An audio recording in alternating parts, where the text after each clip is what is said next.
sur une grosse, une immense table, immense, immense, elle est très grande.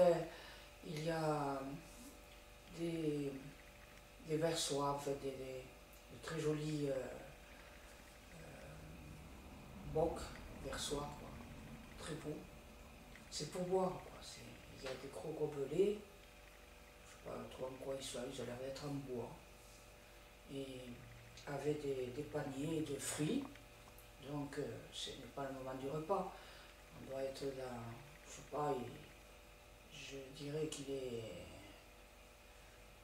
17h, 18h, il y a des fruits, il y a de quoi boire. Et des petits trucs, ça a l'air d'être des bonbons, en fait, des petits. Et donc,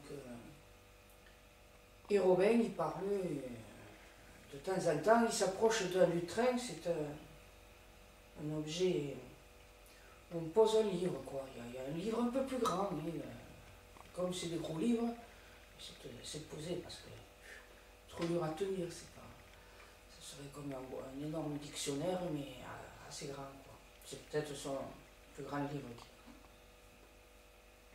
Et de temps en temps, donc Robin s'approche et il regarde quelque chose qui est écrit. Alors c'est un vieux manuscrit. Il y a du rouge, il y a du jaune, le papier est jaune, hein, c'était parchemin, ça, c'est des manuscrits anciens. C'est pas du bon papier, c'est du papier jaunâtre. Voilà. Et de temps en temps, Robin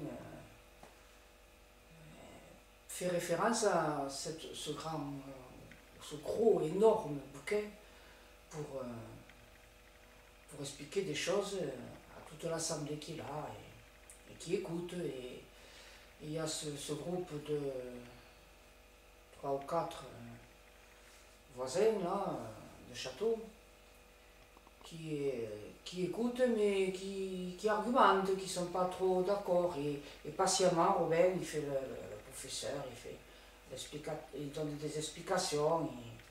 Je ne sais pas du tout de quoi il parle. Ça a l'air important, enfin, ça a l'air intéressant puisque tout le monde écoute, tout le monde est là pour écouter l'échange qu'il y a entre eux. Il n'y a pas de musique, il y a des chiens, des lévriers, ce genre de choses-là. Et il n'y a que pratiquement, à part la petite qui a 8 ans et l'autre qui a 12 ans, il n'y a pratiquement que des adultes, il n'y a pas d'enfants. Voilà, c'est une réunion de plus ou moins grandes personnes, tenant compte des enfants plus jeunes de Robin. Et ces 4 bonhommes là qui sont là, ce sont des gens qui habitent dans d'autres châteaux, quoi, dans d'autres grandes bâtisses. C'est des nobles, quoi, enfin, moins importants que le comte, Robin des Bois, mais ils sont quand même assez importants. Et donc voilà, c'est une scène toute simple ou normale où Robin enseigne, ou discute de points de, je ne sais pas trop si c'est du droit ou de philosophie, avec ces gens qui sont plutôt des batailleurs, mais pour une fois, il y a un échange un peu intellectuel et ça les change, quoi.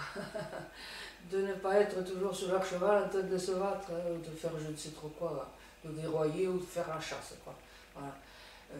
En fait, ils en ont peur de Robin. Ces gens-là ont peur de Robin, d'abord parce que c'est un très très bon chef d'armée, hein, ça, ouais, il est malin, il est encore fort pour aller se battre, hein. C'est pas parce qu'il est souvent dans les livres qu'il n'est pas capable de se battre, au contraire. Mais ils en ont peur, quoi. Voilà. Il est plus puissant, c'est leur compte, c'est leur...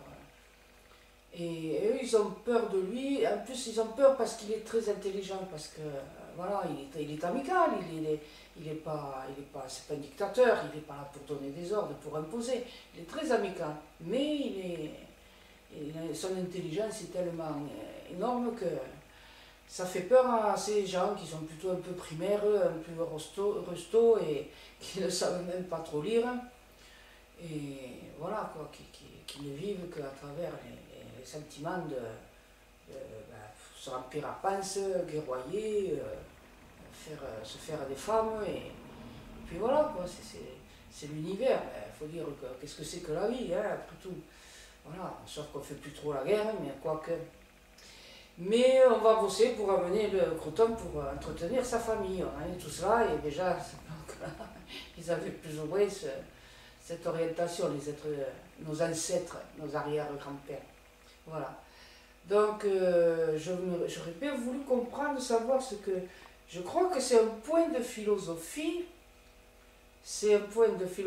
mais au niveau comment dire, de conduire les peuples, la gouvernance d'un royaume ou d'un État ou d'un château, et puis de tous ceux qui dépendent de ce château, quoi, parce que n'oubliez pas que les serfs à l'époque, ils sont encore esclaves. Hein. Voilà, l'abolition de l'esclavage, ça a mis du temps pour venir, même en Angleterre. Hein. Et donc,